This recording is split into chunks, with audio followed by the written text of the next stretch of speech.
ഇടയില്ലാത്ത ഒരു നാടൻ പാട്ടാണ് ഇപ്പോൾ കേട്ടത്. ഇത് ഇടുക്കിയുടെ തനതായ ഒരു നാടൻ പാട്ടാണ്. ഇതിനെക്കുറിച്ച് കൂടുതൽ പറയാമോ? എന്താണ് ഇതിൻ്റെ പേരൊക്കെ വരുന്നത്? ഞങ്ങളിപ്പോൾ അവതരിപ്പിച്ച കലാരൂപത്തിൻ്റെ പേര് മന്നാങ്കൂത്ത് എന്നാണ്. അത് നാടൻപാട്ട് ഇത് വേദിയിലാണ് ഞങ്ങൾ അവതരിപ്പിച്ചത്. ഈ മന്നാങ്കൂത്ത് എന്ന് പറഞ്ഞു കഴിഞ്ഞാൽ നമ്മുടെ ഇടുക്കിയിലെ ഒരു പഴയ ഒരു ഗോത്ര വിഭാഗത്തിൻ്റെ പാട്ടാണ്. പാട്ടല്ല, അവർ ആക്ച്വലി ഇത് അവർ ഡാൻസ് കളിച്ചുകൊണ്ട് അവതരിപ്പിക്കുകയാണ് അവരുടെ ചെയ്യാറ്. ഇന്ന് കേരളത്തിൽ നിലനിൽക്കുന്ന ഒരേ ഒരു രാജഭരണമുള്ള സമുദായത്തിൻ്റെ പാട്ടാണ്. അപ്പോൾ എനിക്ക് തോന്നുന്നു ഈ 63 വർഷം കലോത്സവത്തിൽ നാടൻ പാട്ട് തുടങ്ങിയിട്ട് കുറച്ച് കാലമായിട്ടുള്ളൂ. അറൗണ്ട് ഒരു 15-20 വർഷമായിട്ടുള്ളൂ. ആ വർഷങ്ങളിൽ ആദ്യമായിട്ടാണ് ഇടുക്കിയിൽ നിന്ന് ഗ്രൂപ്പ് വരാറുണ്ട്. ഇപ്പോൾ ഇവരോ അല്ലെങ്കിൽ വേറെ ടീമുകളോ ആയിട്ട് ഇടുക്കിയിൽ നിന്ന് എപ്പോഴും വരാറുണ്ട്. അവർ കണ്ണൂരിൽ നിന്ന് കോഴിക്കോട് നിന്നോ അല്ലെങ്കിൽ മലപ്പുറത്തു നിന്നുള്ള പാട്ടുകൾ അവതരിപ്പിക്കാറുണ്ട്. പക്ഷേ ഇടുക്കിയുടെ ഒരു ഐറ്റം ആദ്യമായിട്ട് വരുന്നത് ഈ വർഷമാണ്. ഇത് ഏത് സന്ദർഭത്തിലാണ് അവതരിപ്പിക്കാറ്? അവർ കൂടുതലായിട്ട് അവരുടെ കോവിലിലെ ഉത്സവത്തിനും അതുപോലെ കല്യാണം, മരണാനന്തര ചടങ്ങ്, അങ്ങനെ 3 കാര്യങ്ങൾക്കായിട്ടാണ് അവർ അവതരിപ്പിക്കാറുള്ളത്. എങ്ങനെയായിരുന്നു ഇത് പഠിച്ചെടുക്കുന്നത്?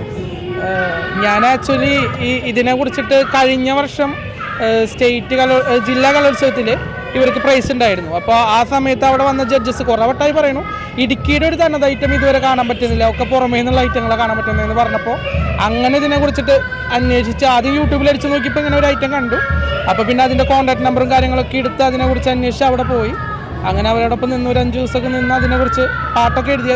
ഇതിലെ ഏറ്റവും വലിയ ചാലഞ്ച് എന്താണെന്ന് വെച്ചാൽ ഇവർക്ക് ലിപിയില്ല. അപ്പോൾ അതുകൊണ്ട് അവരിൽ പുസ്തകവും ഇല്ല. അവർ പറയുന്നത് നമ്മൾ എഴുതിയെടുത്ത് നമുക്ക് അങ്ങനെ ഒരു ഏതാ ഭാഷ എന്ന് ഇപ്പോഴും എനിക്കറിയില്ല, അവർക്കും അറിയണ്ടാവില്ല. അവർ തന്നെ പറയുന്നത് അവർക്ക് ഭാഷയില്ല എന്നാണ്.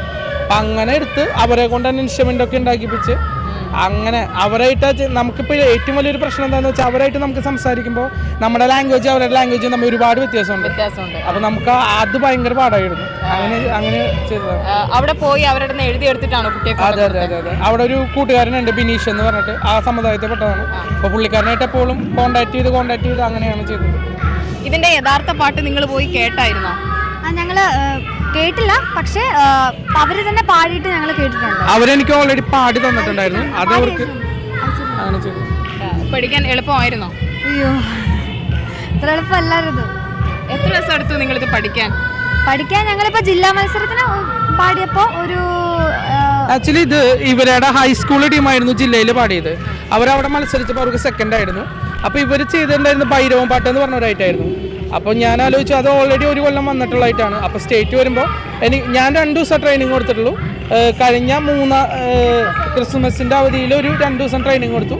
പിന്നെ ഇന്നലെ ട്രെയിനിങ് കൊടുത്തു. 3 ദിവസം അതുകൊണ്ട് പഠിക്കാനെടുത്തിട്ട് സമയം അങ്ങനെ ചെയ്തു. പാടി കഴിഞ്ഞപ്പോൾ എന്തായിരുന്നു? വേദിയിൽ നിന്ന് എന്തെങ്കിലും റെസ്പോൺസ് ഒക്കെ കിട്ടിയോ കേട്ട് കഴിഞ്ഞപ്പോൾ? ആളുകൾ എല്ലാ പാട്ടുകളിൽ നിന്നുള്ളൊരു വേറിട്ടൊരു പാട്ടായിരുന്നു ഇത്. അതുപോലെ തന്നെ എല്ലാവർക്കും ഭയങ്കര സന്തോഷമായിരുന്നു പാട്ട് കേട്ടപ്പോൾ തന്നെ. ഞങ്ങൾ കഴിഞ്ഞപ്പോൾ ആരെങ്കിലും എന്തെങ്കിലും അഭിപ്രായമൊക്കെ പറഞ്ഞോ? നല്ലതാണ്, കുറെ അമ്മമാരും കുറെ നല്ല കുട്ടികളൊക്കെ വന്നിട്ട് നല്ലതാന്നൊക്കെ പറഞ്ഞു.